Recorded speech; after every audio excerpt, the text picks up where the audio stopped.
memimpin doa. Baik, sebelum kita mulai pelajaran hukuman, mari kita berdoa bersama berdoa yang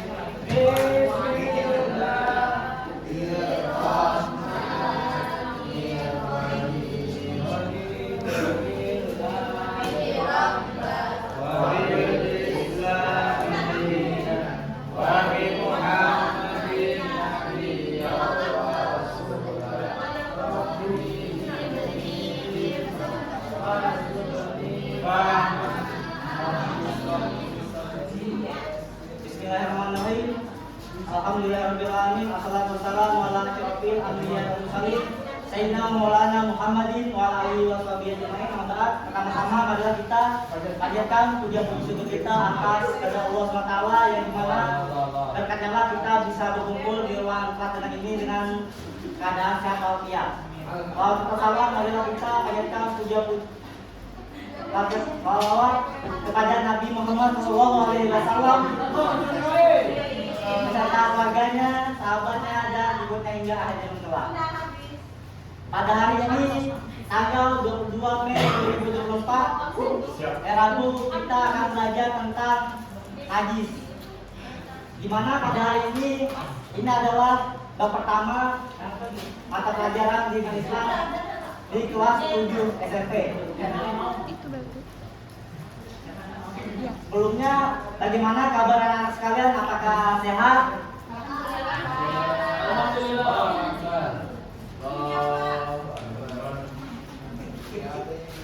Untuk kepada kawan, apakah hari ini ada yang tidak masuk kelas? Ada Bu, Ada berapa kenalan? Mojia, Terus apa lagi? Demam Pak. Matius Pak. Nisa, Apa lagi? Eva. Karena apa itu tidak masuknya? Kalau Eva sama Matius, Eva sama Silvi ada keluarga. Kalau Nisa lagi sakit, sama Tommy juga sakit. Oke, terima kasih atas paparannya. Semoga yang kita hadir ini diberikan kesehatan, semoga teman-teman yang sedang sakit bisa diangkat atau disembuhkan. Amin.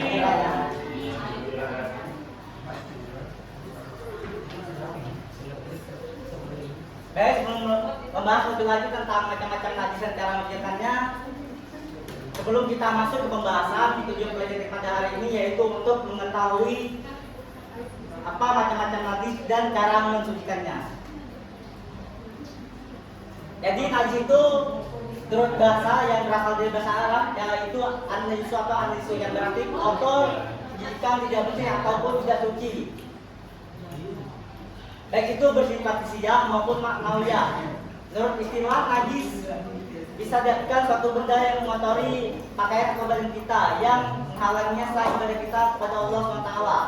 Untuk najis yang bersifat fisikal adalah najis yang terlihat oleh mata dan dirasa oleh panji indera. Najis yang bersifat maknawiyah adalah najis yang menjadi akidah sehingga tidak dapat dilihat oleh manusia seperti syirik dan kufur.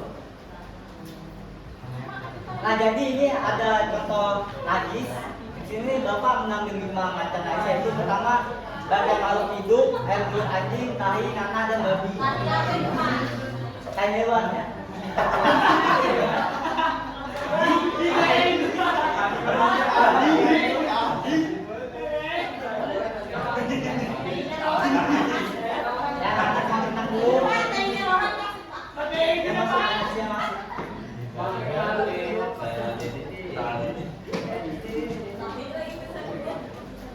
Setelah kita mulai pengertian tentang najis, sekarang kita akan belajar macam-macam najis dan cara menyucikannya.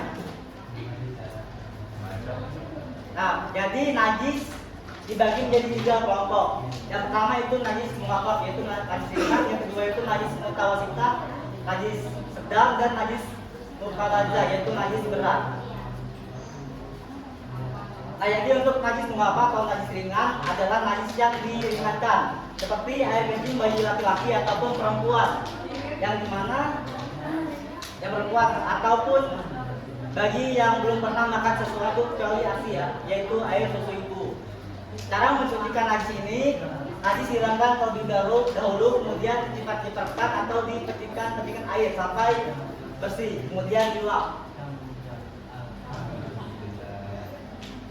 Untuk najis mutasita yaitu najis yang berada di tengah-tengah antara najis ringan dan berat, dan najis yang keluar dari kubur dan dubur manusia kecuali air mani. Untuk mensucikannya yaitu najis dihilangkan terlebih dahulu sampai bersih. Maksudnya di sini najis dihilangkan terlebih dahulu itu misalnya ini ada benda kelihatan, mungkin kita harus bersihkan dulu, kemudian disiram sampai dengan air sampai bersih. Nah, dan untuk najis mutasita sendiri itu terbagi dua macam lagi. Yang pertama itu najis ainiyah, najis yang berwujud atau tampak, saya dapat dilihat dan dirasakan salah satu atau ketiga sifat baik warna, rasa, dan baunya. Nah, jadi maksudnya najis ainiyah ini yaitu najis yang seperti bangkai hewan, tai, ataupun segala macam. Untuk najis umumnya yaitu najis yang tidak tampak seperti bekas kencing. Nah, jadi ini contoh najis mutasita yaitu madi. Madi ini yaitu air yang keluar dari kemaluan laki-laki atau perempuan dengan ciri-ciri sebagai berikut. Yang pertama itu cirinya berwarna kekuningan. Proses keluarnya itu disertai rasa syahwat atau bersama dengan lemahnya rasa syahwat. Yang ketiga itu cirinya tanpa rasa, ada rasa kenikmatan. Yang keempat itu terjadi pada orang yang kalah balik. Yang kelima lebih sering terjadi pada perempuan. Dan ciri yang terakhir untuk haji ini yaitu terkadang keluar tanpa kita sadari. Untuk air haji, untuk contohnya selanjutnya itu air yang keluar dari kemaluan laki-laki dan perempuan dengan ciri-ciri sebagai berikut. Yang pertama itu berwarna campuran putih, keruh, dan kental. Dan yang kedua itu cirinya keluar setelah buang air kecil. Yang ketiga itu dalam kecapean setelah mengangkat barang berat. Contohnya misalnya kita mengangkat nge-gym misalnya contohnya. Jadi itu angkat berat. Dan yang keempat itu dialami oleh yang sudah atau belum balik.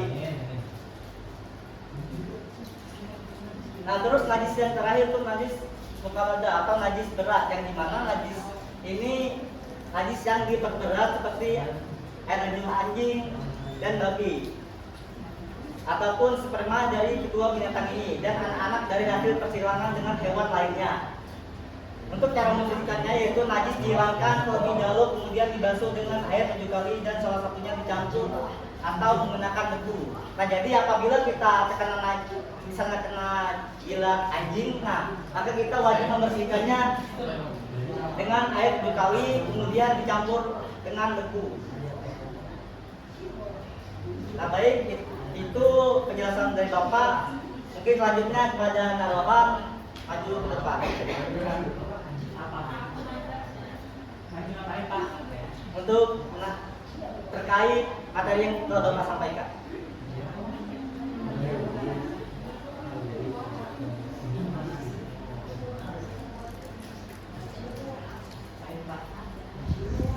Jadi Bapak bertanya, kenapa Islam itu sangat teliti dalam hal najis ataupun bersuci? Karena Islam sangat menganjurkan umatnya agar menjaga kebersihan dan kesehatan Pak. Terus lagi. Karena lingkungan yang kotor adalah sarang penyakit. Selain kebersihan diri sendiri, Islam juga berseru kepada umatnya untuk menjaga kebersihan lingkungan. Apakah ada lagi pendapat yang lain? Tidak ada Pak. Ya, silakan duduk. Ya, terima kasih untuk Rohan yang telah menyampaikan pendapatnya.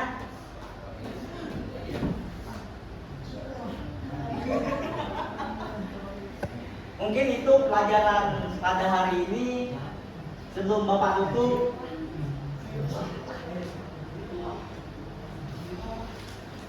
Bapak harap anak-anak semua bisa menerapkan materi pelajaran ini dengan baik.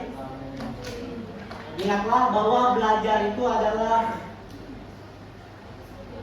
sebuah perjalanan yang terus berlanjut, dan setiap langkah kecil yang kalian ambil membawa kalian lebih dekat ke tujuan. Kita bersemangat, jangan takut untuk bertanya dan selalu berusaha untuk memahami lebih dalam. Sampai jumpa pertemuan berikutnya. Saya harap anak-anak bisa bersemangat dalam bersekolah.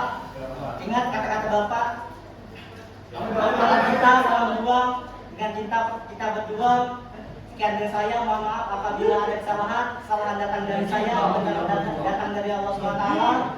Billahi fi sabilillah, pas tabikul khairat. Wassalamualaikum warahmatullahi wabarakatuh. Waalaikumsalam warahmatullahi wabarakatuh.